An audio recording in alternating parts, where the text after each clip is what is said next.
We've all got two wolves in us, a good one and a bad one, and they both want to eat. The best I can tell, we just got to feed that good one a little more than the other one.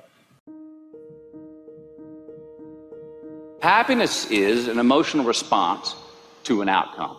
If I win, I will be happy. If I don't, I won't. It's an if-then, cause and effect, quid pro quo standard that we cannot sustain because we immediately raise it every time we attain it. You see, happiness demands a certain outcome. It is result reliant. And I say, if happiness is what you're after, then you're going to be let down frequently, and you're going to be unhappy much of your time. Joy, though, joy is a different thing. It's something else. Joy is not a choice. It's not a response to some result. It's a constant. Joy is the feeling that we have from doing what we are fashioned to do, no matter the outcome. Now, personally, as an actor, I started enjoying my work and literally being more happy when I stopped trying to make the daily labor a means to a certain end. For example, I need this film to be a box office success. You know, I need my performance to be acknowledged. I need the respect of my peers. All those are reasonable aspirations, but the truth is, as soon as the work, the daily making of the movie, the doing of the deed became the reward in itself for me, I got more box office, more accolades and respect than I ever had before. See, joy is always in process. It's under construction. It is in constant approach, alive and well in the doing of what we're fashioned to do and enjoying it. Now, the easiest way to dissect success is through gratitude. Giving thanks for that which we do have, for what is working. Appreciating the simple things we sometimes take for granted. We give thanks for these things, and that gratitude reciprocates, creating more to be thankful for. It's really simple, and it works. Now, I'm not saying be in denial of your failures. No, we can learn from them too, but only if we look at them constructively, as a means to reveal what we are good at, what we can get better at, what we do succeed at. All right, life's a verb. We try our best, we don't always do our best. And since we are the architects of our own lives, let's study the habits, the practices, the routines that we have that lead to and feed our success, our joy, our honest pain, our laughter, our earned tears. Let's dissect that and give thanks for those things. And when we do that, guess what happens? We get better at them, and we have more to dissect. It's a get-rich-quick on the internet, richest 15 minutes of fame world that we live in, and we see it every day. But we all want to succeed, right?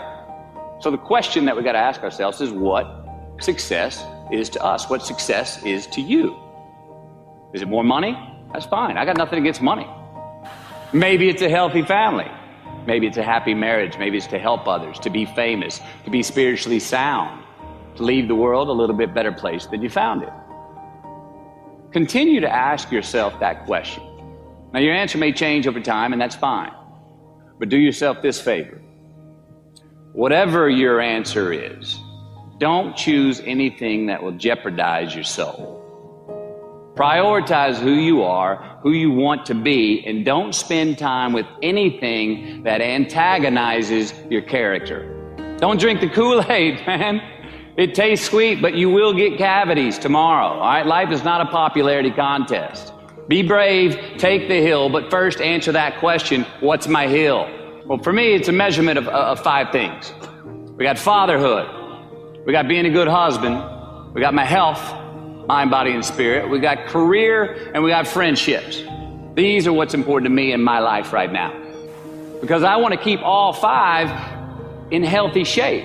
And I know that if I don't take care of them, if I don't keep up maintenance on them, one of them is going to get weak, man. It's going to dip too deep into the debit section. It's going to go bankrupt. It's going to get sick, die even.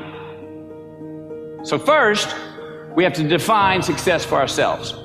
And then we have to put in the work to maintain it. Take that daily tally. Tend our garden. Keep the things that are important to us in good shape. Defining ourselves by what we are not is the first step that leads us to really knowing who we are. You know that group of friends that you hang out with that they really might not bring out the best in you? You know, they gossip too much, or they're kind of shady. They really aren't going to be there for you in a pinch.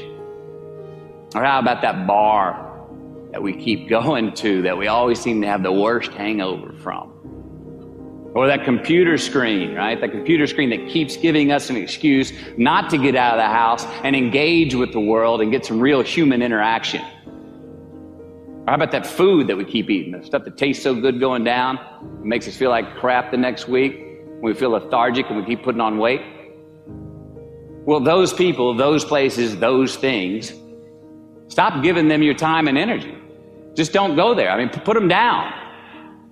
And when you do this, when you do put them down, when you quit going there, and you quit giving them your time, you inadvertently find yourself spending more time and in more places that are healthy for you, that bring you more joy. Why? Because you just eliminated the who's, the where's, the what's, and the when's that were keeping you from your identity.